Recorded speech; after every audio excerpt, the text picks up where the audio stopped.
Good morning, everybody. Today I am here with some of the problems related to the congruent triangles. ठीक है, live classes में भी हम लोग problem solve कर रहे हैं. इन कुछ एक क्वेश्चंस को हम लोग वीडियोस में भी भेजेंगे आपको, जो आपके एनसीईआरटी से बाहर का क्वेश्चंस है. आप ध्यान देंगे, देखेंगे, इंपॉर्टेंट क्वेश्चंस है. ठीक है, तो first one question is in the given figure BM and DN are both perpendicular to segments AC and BM and DN are both, BM is perpendicular on AC and DN is also perpendicular on AC. Clear? And BM is equal to DN, ये इसके बराबर given है. ठीक है, prove that AC bisects BD. AC BD को bisect कर रहा है. ठीक है, BD को bisect कर रहा है, मतलब BO is equal to OD हम लोगों को prove करना है. ठीक है, आते हैं वन बाय वन. तो step by step, in triangles BMO and DNO, इन दोनों ट्राइंगल्स में सबसे पहले तो सेलेक्ट करना होता है कि कौन से दो ट्राइंगल्स को हम लोग कॉन्ग्रुएंट प्रूफ करें, ताकि आसान हो. ठीक है, ताकि वो हमको आंसर मिल सके. ठीक है, तो BMO को और DNO को, दो ट्राइंगल्स को हमने लिया. ठीक है, जिसमें क्या क्या गिवन है. Angle BMO is equal to DNO, BMO is equal to DNO. ये परपेंडिकुलर है, इसलिए ये दोनों 90 होगा. ठीक है, ये हमने ले लिया. Since BM is perpendicular on AC and DN is perpendicular on AC, हम लोगों को ये मिल गया, ये दोनों 90. ठीक है, दूसरा angle BOM is equal to DON, BOM is equal to DON. Vertically opposite angles are equal to each other, ये हमको पता है.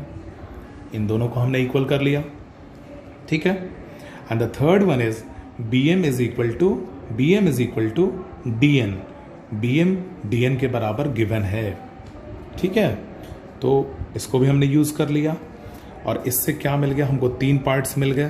तीन पार्ट्स क्या क्या मिला, एक एंगल, दूसरा एंगल और तीसरा साइड.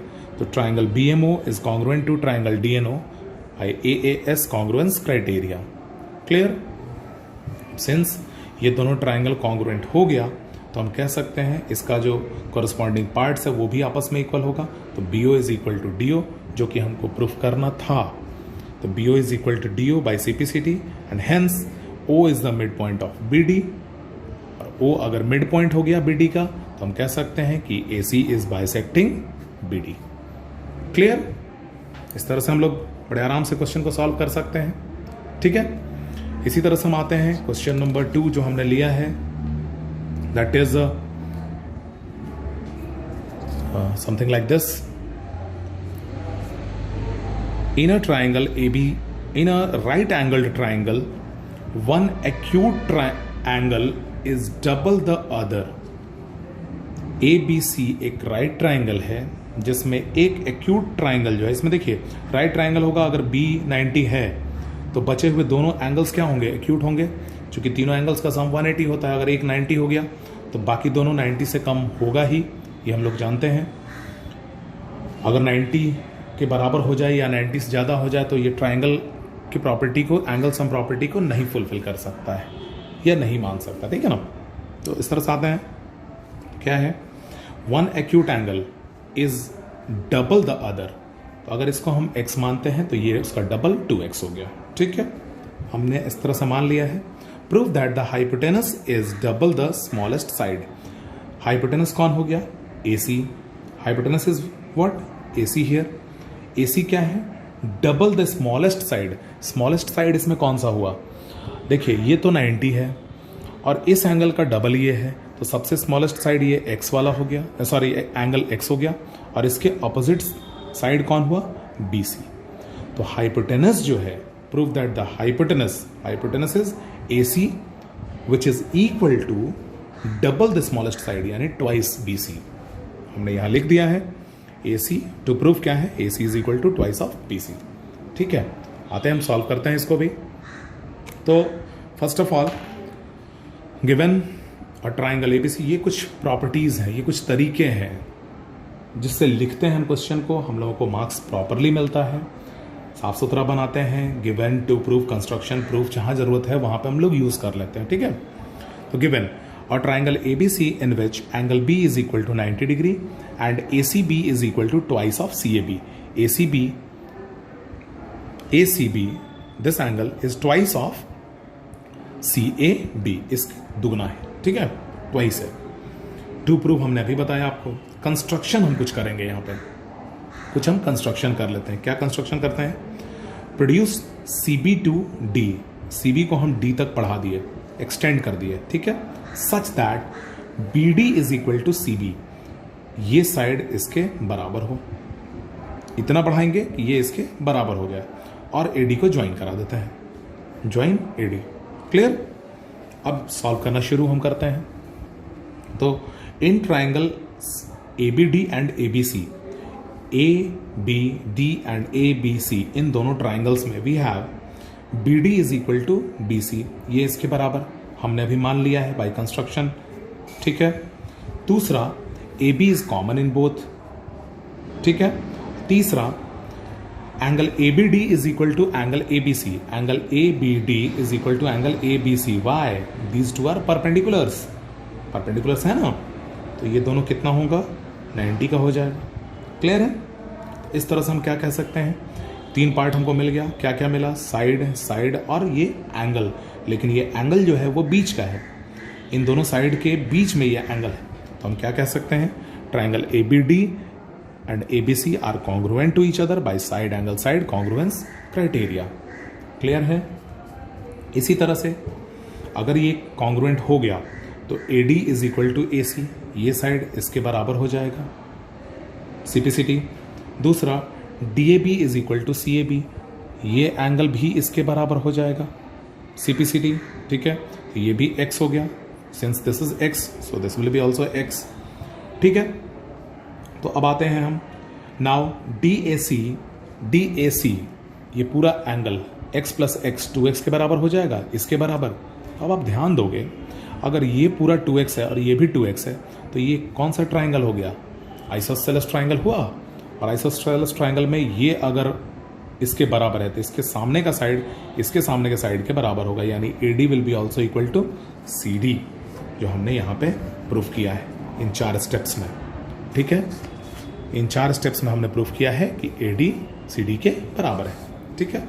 अब फिर से देख लोगे इसको, ये x हमने प्रूफ कर दिया, तो x और x मिलकर 2x हो गया, और ये पहले से 2x है, तो ये दोनों एंगल्स तो आपस में बराबर हुए, तो इन दोनों के अपोजिट साइड AD और CD भी आपस में बराबर होगा। क्लियर है? हमने इसको भी प्रूफ कर लिया है। अब आइए नेक्स्ट, नेक्स्ट वन इज, अगर हम फिगर भी हम सामने रख लेते हैं, बेहतर समझेंगे। Twice of BC is equal to AD। ये DC क्या है? ये जो हमने यूज किया यहाँ पे DC, ये जो DC यूज किया, इस DC को हम क्या लिख सकते हैं?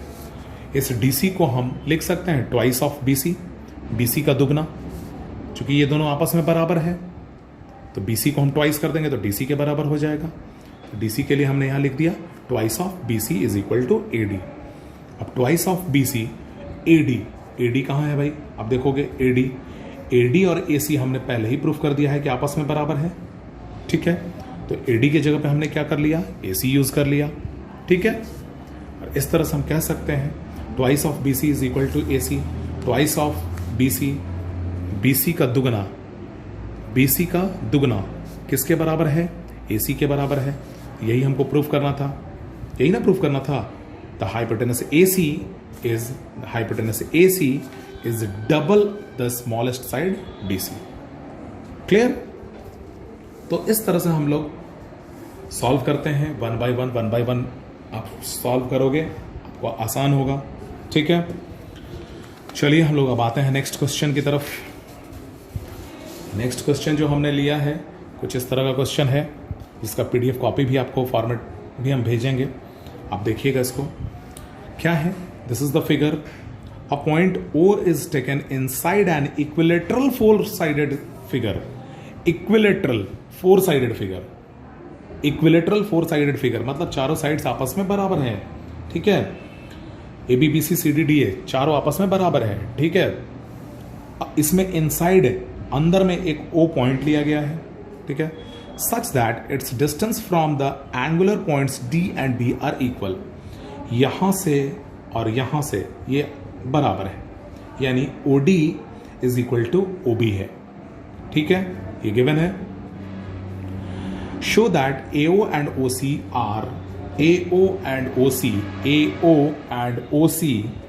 Are in one and the same straight line. AO और OC एक ही स्ट्रेट लाइन पे है, सेम स्ट्रेट लाइन पे है। तो चलिए हम लोग आते हैं वन बाय वन। गिवन क्या क्या है पहले हम लोग लिख लेते हैं एकदम properly. A point O inside an equilateral quadrilateral four-sided figure that is ABCD. A point O is inside an equilateral quadrilateral four-sided figure ABCD. O अंदर में है such that BO is equal to OD. Clear है? To prove हमको proof क्या करना है? Proof करना है AO and OC are in one and the same straight line. AO and OC are in the one and same straight line.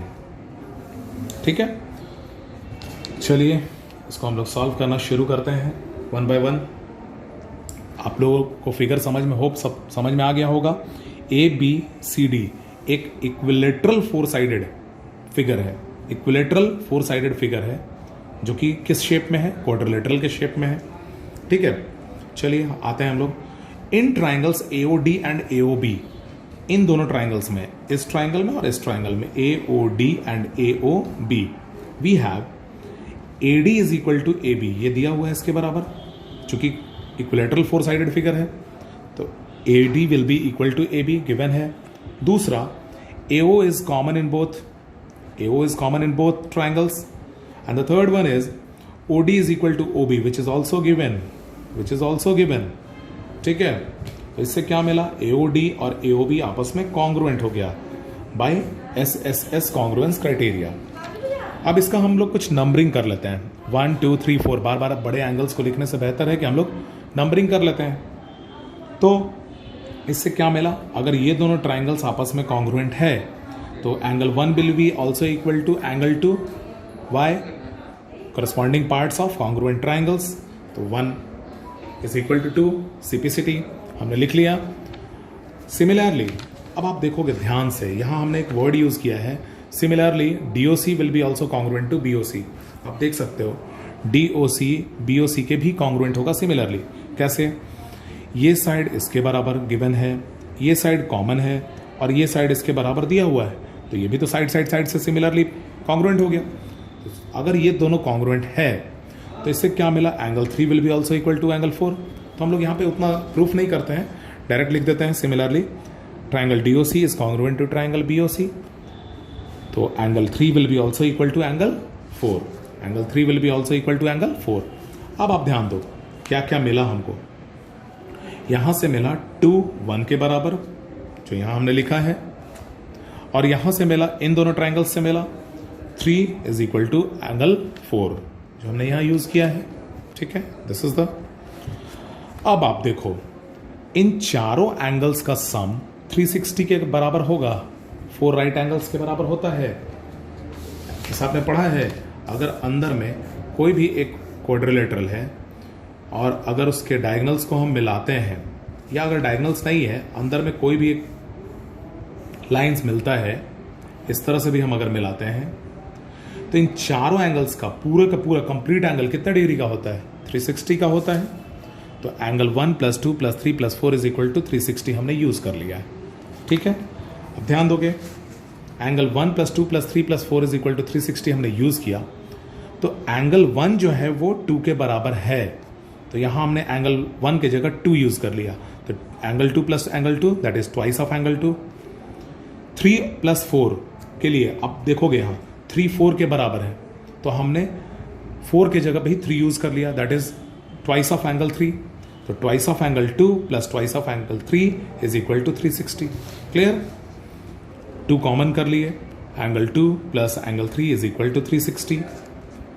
2 हमने इधर भेज दिया है transposition method, angle 2 + angle 3 is equal to 360 divided by 2 that is 180 degree. अब आप ध्यान दोगे, angle 2 and angle 3 का सम कितना आ रहा है? 180 आ रहा है। तो एंगल 2 और 3 का सम अगर 180 आता है, यानी कि एंगल 2 और 3 फॉर्म्स लीनियर पेयर। ये एक लीनियर पेयर बना रहा है, और लीनियर पेयर कब बनता है?